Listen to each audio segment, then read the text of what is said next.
Hello everyone, class 8 grow with math exercise 6.4 factorization question number 6 दिया गया है 4x square minus 12x plus 9। इसके पहले भी मैंने टर्म को बताया है कि किस तरीके से क्वाड्रेटिक इक्वेशन को सॉल्व किया जाता है, फैक्टराइज किया जाता है। फर्स्ट न्यूमेरिकल टर्म से थर्ड कांस्टेंट टर्म को एट फर्स्ट मल्टीप्लाई करते हैं, यानी 4 से 9 में मल्टीप्लाई करेंगे तो 9 4 जा 36 आएगा। क्लियर है। और मिड पार्ट को हम दो ऐसे टर्म में स्प्लिट करते हैं, तोड़ने का प्रयास करते हैं कि प्लस माइनस करने पर सेम टर्म आ जाए, यानी सेकंड टर्म आ जाए, और मल्टीप्लाई करने पर जो कांस्टेंट टर्म आया है वो आ जाए, यानी 36 आ जाए। कितना आ जाए? 36। यहाँ पे स्प्लिट करेंगे -12x को, तो -6x और -6x में तोड़ेंगे तो 6 6 जा कितना होता है? 36 होता है। माइनस इंटू माइनस प्लस 36, और दोनों नेगेटिव जुड़ जाते हैं तो -12x आ जाएगा। अब पेयर फाइंड आउट कर लेंगे। पेयर फाइंड आउट करने के बाद हम क्या करते हैं, जो कॉमन होता है उसे हम रख लेते हैं। यानी कॉमन क्या होता है, यानी कॉमन से दोनों टर्म कट जाना चाहिए। 2x यदि हम कॉमन लेते हैं तो 2 2 जा कितना हो जाएगा? 4। फिर x से x कटा है, x बचा हुआ है। फिर माइनस का सिंबल, 2 3 जा 6, यानी 3x ऑलरेडी हमने एज ए कॉमन लिया है, इसमें सिंगल x है। फिर -3 कॉमन रखते हैं। -3 कॉमन यानी -3 से दोनों टर्म कट जाएगा, तो -3 कॉमन लेते हैं तो 3 2 जा 6, यानी 2x आ जाएगा। x ऑलरेडी है ही है सिंगल टर्म में।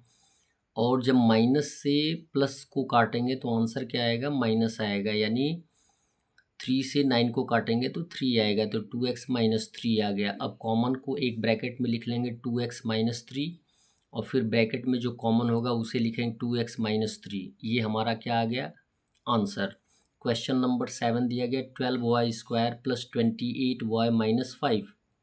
क्लियर है। हमने क्या बताया, दोनों यानी फर्स्ट टर्म के न्यूमेरिकल वैल्यू से कांस्टेंट टर्म में मल्टीप्लाई कर देंगे तो 12 5 जा कितना हो जाएगा? 60, यानी -60 आना है चाहिए।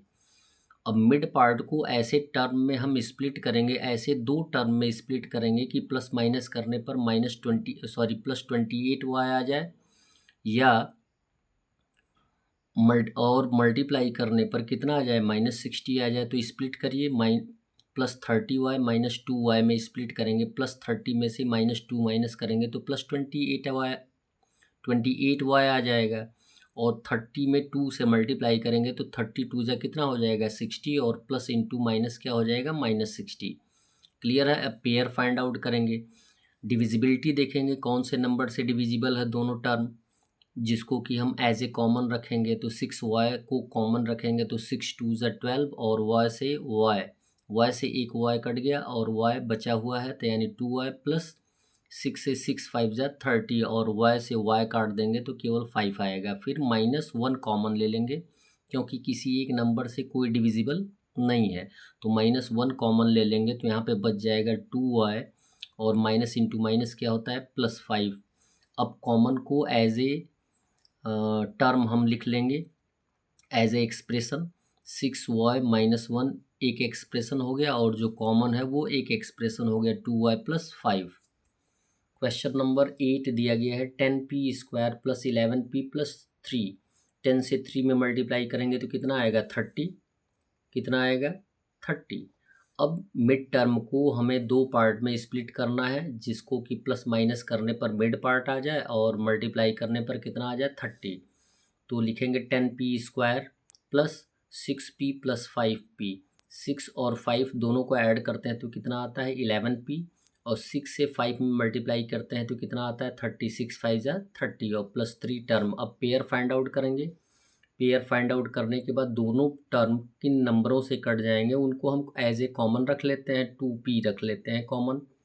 2 से काटेंगे 2 5 जा 10 5, और p से p कट गया, यानी सिंगल p है, यानी 5p प्लस p ऑलरेडी कटा हुआ है p से।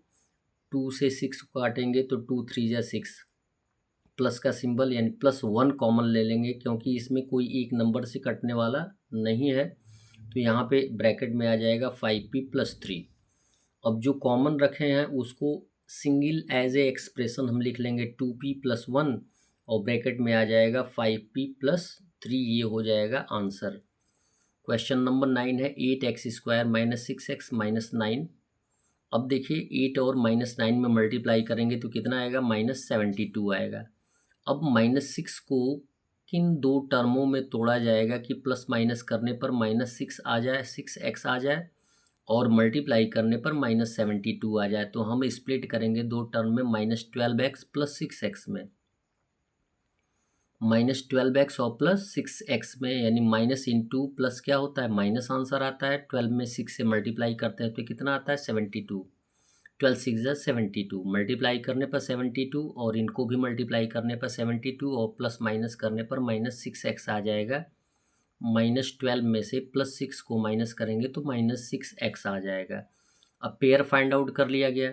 पेयर फाइंड आउट करने के बाद कॉमन रख लेंगे 4x। 4x हमने इसलिए कॉमन रखा है कि दोनों टर्म 4x से कट जाएंगे। 4 2 ज़ा 8 और x से x कट गया, x बचा हुआ है, फिर माइनस का सिंबल, 4 3 ज़ा 12। यहाँ पे x से x कट गया, +3 कॉमन रख लेंगे तो 3 2 ज़ा 6 2x, और फिर यहाँ पे प्लस माइनस क्या हो जाएगा, माइनस। तो 3 3 ज़ा कितना हो जाएगा, 9। यानी कॉमन टर्म को एक एक्सप्रेशन में लिख लेंगे 4x + 3, और ब्रैकेट में लिख देंगे 2x - 3, जो कॉमन होगा ये हमारा आंसर आ जाएगा। That's all. वीडियो को लाइक करें और चैनल को सब्सक्राइब करें। धन्यवाद।